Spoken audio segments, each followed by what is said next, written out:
Olá, este é o CNN Money, o podcast que te ajuda a tomar as melhores decisões. Hoje é quinta-feira, 10 de novembro. Eu sou Thaís Herédia e deixo vocês agora bem informados sobre o que está acontecendo na economia no Brasil e no mundo.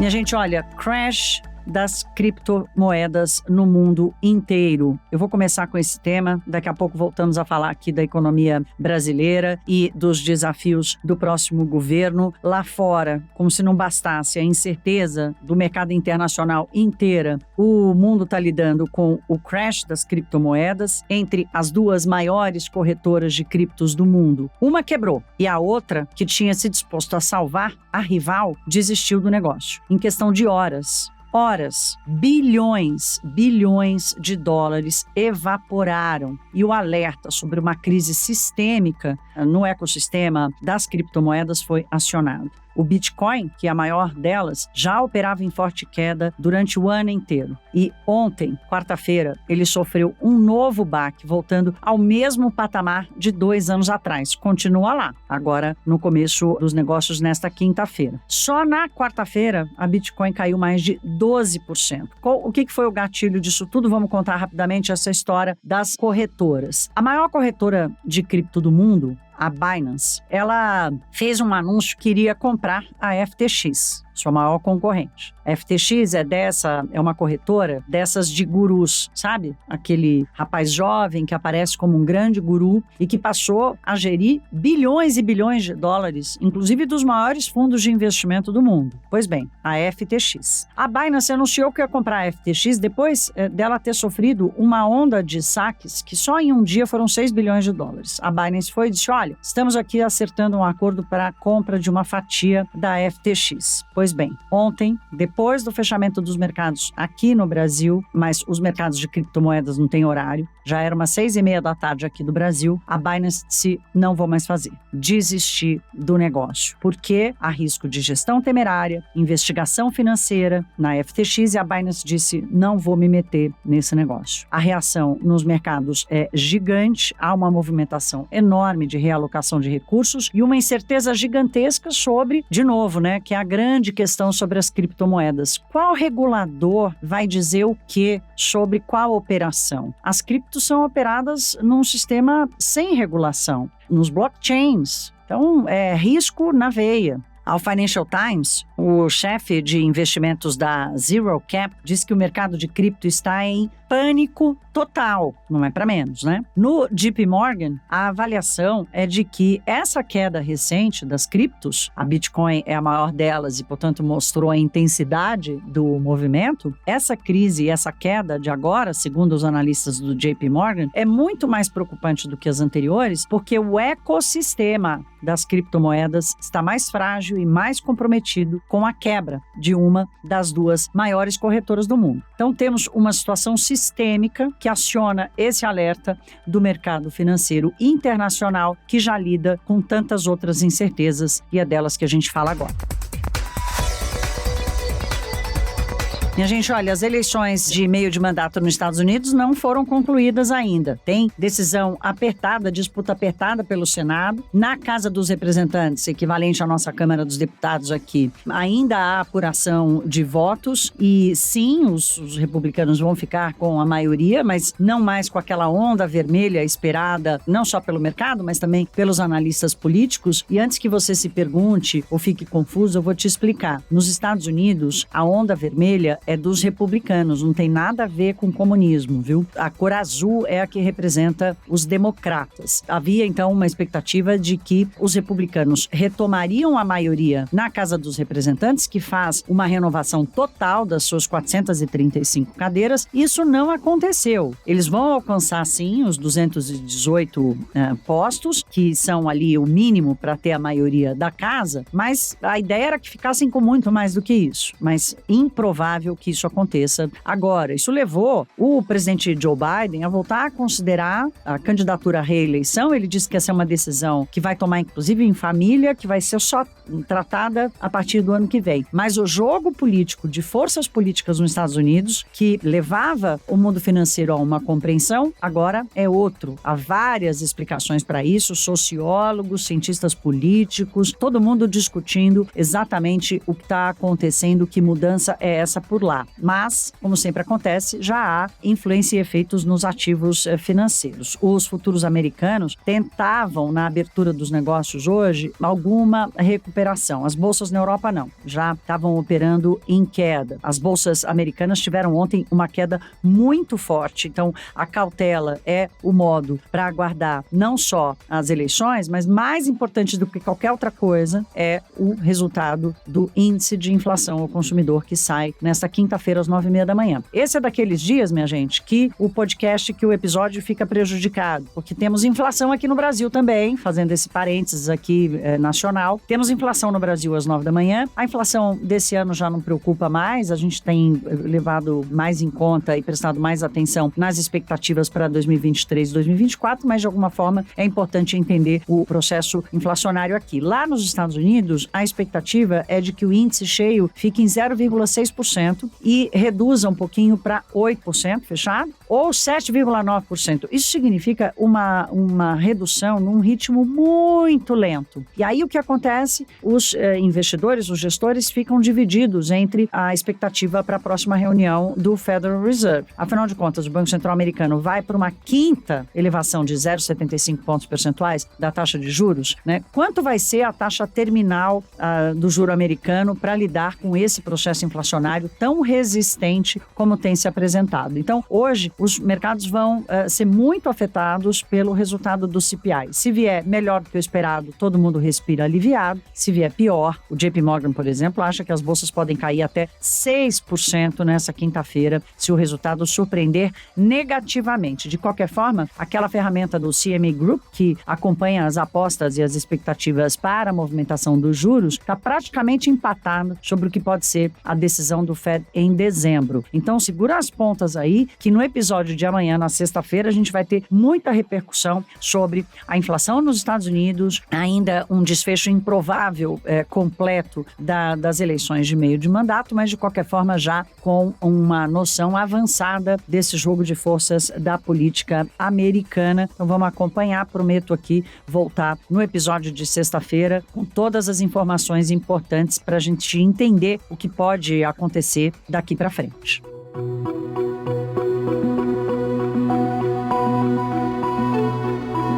Turma, vamos falar do nosso Brasil varonil pelo seguinte, que ficou muito claro ontem com o roteiro, né, de encontros do presidente eleito, Luiz Inácio Lula da Silva, é que ele não tem pressa. Lula não tem pressa, ele está muito tranquilo para fazer a transição de governo, para fazer os anúncios que todo mundo espera com muita ansiedade. Pois bem, olha só, no que diz respeito ao ministro da Economia de Lula, pode sentar, amigão, porque o presidente eleito avisou que só vai tomar essa decisão, só vai aliviar a angústia da galera depois que ele voltar da COP27 no Egito. Deve ser lá pelo dia 19. Então, ele não se comprometeu a anunciar o nome no dia 19. Ele se comprometeu a trabalhar no nome e divulgar o nome a partir da volta dele da COP27. Então, segura as pontas aí. O que aconteceu em Brasília nessa quarta-feira? O Lula ganhou o compromisso de governabilidade dos chefes do Congresso Nacional. Isso é um movimento importante, inclusive do ponto de vista institucional. A institucionalização da relação dos poderes ontem foi um destaque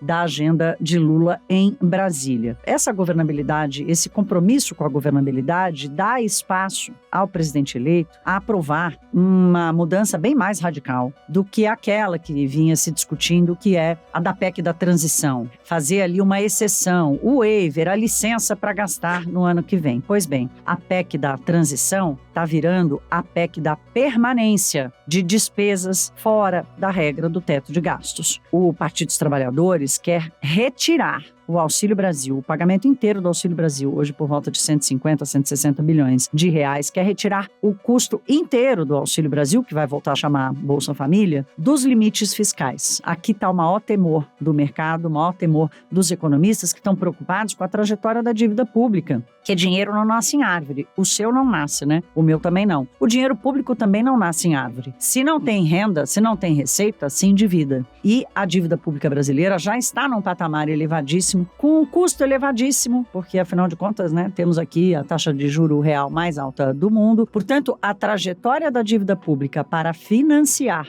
um movimento dessa natureza de retirada de uma despesa deste tamanho é mais do que o orçamento da educação, é mais do que o orçamento da saúde no Brasil, o custo da transferência de renda. Vai discutir se é para fazer ou não? Não é para discutir se é para fazer ou não. Aqui a discussão tem que ser muito, muito mais complexa do que essa, porque esse plano do governo eleito, ele repete um roteiro que é muito conhecido no Brasil, que é resolver o bônus de ter dinheiro para distribuir e adiar o ônus das escolhas políticas. Nós estamos vendo isso acontecer agora. As decisões que foram tomadas pelo Paulo Guedes, ministro da Economia, pelo governo Bolsonaro na economia, muitas foram na direção correta de melhorar o ambiente de negócios no Brasil, mas outras foram na direção contrária, especialmente aquelas ligadas à estabilidade das contas públicas, ao equilíbrio das contas públicas no Brasil. Portanto, olhando para esse entusiasmo e essa reprise dos planos do próximo governo, o mercado brasileiro já se virou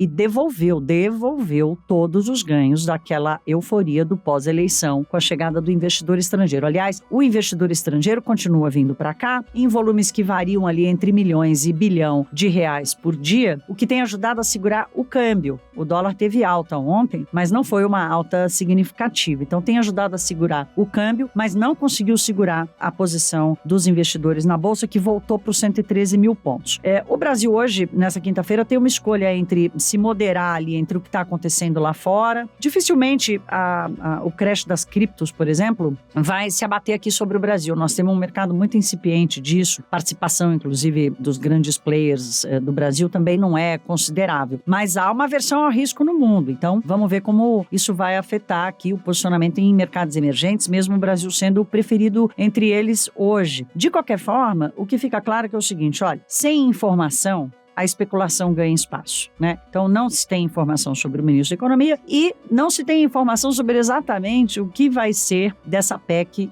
que de transição está parecendo não ser mais nada, e sim de permanência. E aí, portanto, se Lula não tem pressa, o preço não espera, né? O mercado vai mudando o preço ao longo do dia, de acordo com a percepção de risco sobre o Brasil. Hoje, a percepção de risco das contas públicas, ontem, a Moody's, por exemplo, soltou um relatório dizendo é um movimento arriscado do Brasil acreditar que pode fazer essa liberação de gastos sem nenhuma contrapartida. A política brasileira é alérgica à contrapartida. Aliás, depende, eu estou pensando aqui, o orçamento secreto foi uma contrapartida, né? Uma contrapartida para a aprovação de uma série de coisas no Congresso Nacional. A contrapartida, ela serve para os dois lados, né? No caso do Brasil, por enquanto, ela não tem servido para ajudar a sanar as coisas, não. Ela tem servido para ajudar a manter tudo como está. De qualquer forma, de novo, nós caímos aqui naquele episódio do dia em que as coisas todas vão acontecer depois que eu já conversei com vocês. Portanto, guardem aí na caixinha uma expectativa de volatilidade, de aversão ao risco, muito por conta do que está acontecendo lá fora, e também um reposicionamento diante do que disse Lula ontem. Ele,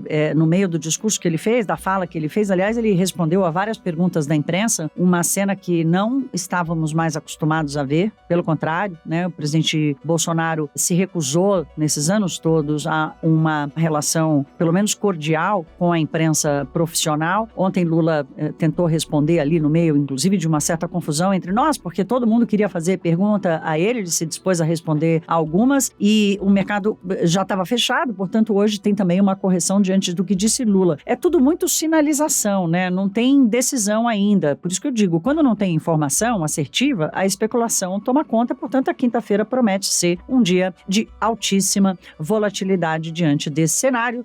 E nós, aqui no Money, vocês sabem, a gente traz todas as repercussões e os efeitos disso no mercado e também na economia. Para a gente fechar o episódio de hoje, eu quero só deixar aqui para sua reflexão que a expectativa para o IPCA de outubro é de uma alta de 0,39%, 0,40%, ou seja, deixando de registrar deflação como aconteceu nos 3 meses anteriores. Aqui há uma preocupação com o comportamento dos preços livres, preços de alimentos e preços de bens industriais, essa é a informação mais importante, e além delas a pressão sobre os preços dos serviços. Os serviços são um preço ruim de lidar. O Banco Central, no mundo inteiro, tem dificuldade para lidar com preço de salários e preço de serviços. Portanto, vamos olhar para o IPCA e prestar atenção nesses itens e na intensidade com que eles se movimentaram de um mês para cá. Então, vamos aguardar. Amanhã eu volto com análise e muita informação para vocês. Se cuidem. Um beijo.